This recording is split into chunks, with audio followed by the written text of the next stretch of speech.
सास बहू का प्यार। सुमित्रा अपनी बहू को आवाज देती है। अरे बहू, देख मेरा भाई आया है, जरा उसके लिए चाय नाश्ता तो लेती आ। क्या दीदी, चाय नाश्ते से क्या होगा, खाना मंगाओ खाना।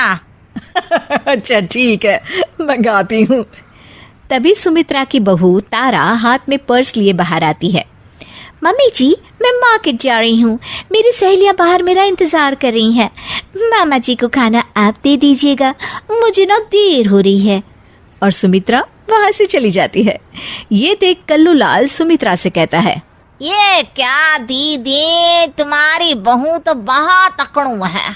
कोई बहू अपनी सास से ऐसे बात करती है क्या? ये अगर अपने गांव में होती ना तो अपनी माँ इसे 2 मिनट में सीधी कर देती। तुम कहो तो मैं अभी माँ को फोन करके बुला लेता हूँ।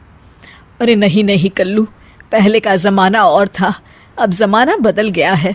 हमें बहू को अपनी बेटी की तरह रखना चाहिए।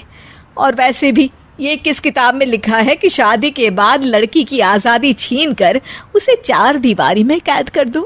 उसे भी अपनी मर्जी से जीने देना चाहिए। अरे इसी का नाम जिंदगी है। ये सब छोड़, तू खाना खा। हाँ हाँ दीदी, बड़ी जोरों की भूख लगी है। अगले दिन, ये देखिए मम्मी जी, कल मैं मार्केट से अपने लिए साड़ी लेकर आई हूँ।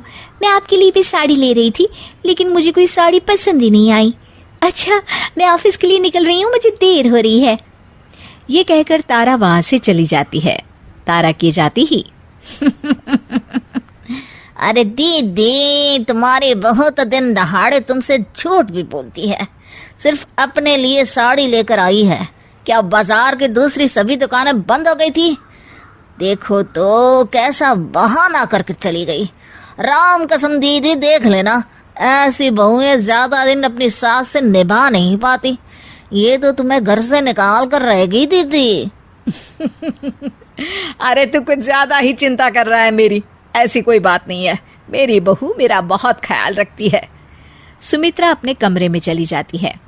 अरे 2 दिन हो गए इस घर में, लेकिन कुछ मजा नहीं आ रहा।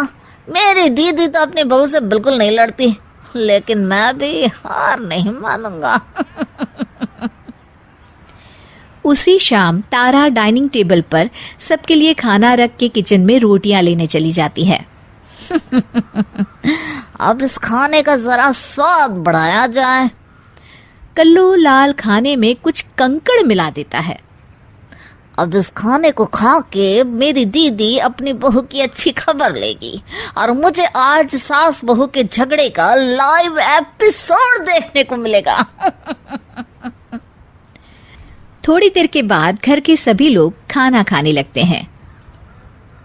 ओह, मेरे खाने में कंकड़ आ गया। अरे बहू, आज तुमने कैसा खाना बनाया है? पता नहीं पापा जी, मैंने तो रोज की तरह ही खाना बनाया है। पता नहीं आज क्या हो गया। अरे कोई बात नहीं बहू, अब तू जानबूझकर ऐसा खाना तो बनाएगी नहीं। मैं तो कहती हूँ इसी बहाने आज बाहर से खाना मंगवा लेते हैं। बहू, क्या कहते हैं उसे जो घर खाना पहुँचाते हैं? जुर्माटो? जुर्माटो नहीं मम्मी जी, जोमेटो। मैं अभी खाना ऑर्डर कर देती हूँ। अपनी दाल गलती ना देख कल्लू लाल का चेहरा लटक जाता है। अगले दिन गैस पर चाय चढ़ाकर तारा अपने कमरे में जाती है। तभी कल्लू लाल चाय में नमक डालने लगता है। तारा ये सब देख लेती है और फौरन मोबाइल में वीडियो बनाकर अपनी सास को दिखा देती है। अरे ये कल्लू तो अभी तक नहीं सुधरा। मुझे तो लगता है मामा जी जानबूझकर हमें परेशान कर रहे हैं। हाँ, ये बात तो है। मैं देख रही हूँ जब से ये कल्लू आया है, हमेशा हम दोनों के बीच आग लगाने की कोशिश करते रहता है।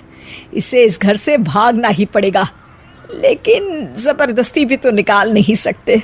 आखिर भाई है मेरा। अब चिंता मत करिए माँ जी, मेरे पास एक बहुत बढ़िया आइडिया है। अगले दिन सुबह सुबह दोनों सास बहू आपस में लड़ने लगती हैं और तारा बैग उठाकर अपने मायके चली जाती है। ये देख कल्लू लाल खुशी से नाचने लगता है। लेकिन जिस तरह बिना पेट्रोल के गाड़ी नहीं चलती, ठीक उसी तरह बिना बहू के घर भी नहीं चल सकता। अरे कल्लू, देखता नहीं हॉल में कितनी धूल जमी है? बहू तो है नहीं घर में, इसलिए तू हॉल में पोछा लगा दे। कल्लू लाल हिचकिचाते हुए कहता है, जीजा जी, अब मैं हॉल में पोछा लगाते हुए अच्छा लगूंगा क्या? अरे तुझे किस बात की शर्म? लल्लू लाल की दुकान पर दिन भर झूठे बर्तन धोता था, भूल गया क्या? चल फटाफट हॉल को चमका दे। मजबूरी में कल्लू लाल को फर्श पर पोछा लगाना पड़ता है। अगले दिन, अरे सुन कल्लू। जी दीदी। देख कल्लू, खाना बनाने के लिए बहू तो है नहीं घर में, इसलिए हमें बाहर से खाना मंगा कर खाना पड़ेगा। और हाँ, रमेश ने कलकत्ता से अभी तक पैसे नहीं भेजे, इसलिए तुझे अपने पैसों से खाना खरीद कर लाना होगा। कल्लू लाल जोश में आकर हाँ तो कर देता है, लेकिन कुछ दिनों बाद, अरे ये क्या, मेरे इतने सारे पैसे खर्च हो गए, ऊपर से मैं इस घर का रामू काका बन गया हूँ। अरे मैं अपने पैसों से दूसरों के घर के खर्चे उठाऊं, इतना बड़ा भी बेवकूफ नहीं हूँ। इससे अच्छा तो मैं फिर से लल्लू लाल के यहाँ जलेबियां तल के 4 पैसे ही कमा लूं। मैं कल ही बस पकड़कर अपने गांव चला जाऊंगा। अगले दिन ठीक ऐसा ही होता है। कल्लू लाल बस पकड़कर सीधा अपने गांव निकल जाता है और उसके जाते ही तारा वापस आ जाती है और सभी मजे से रहने लगते हैं।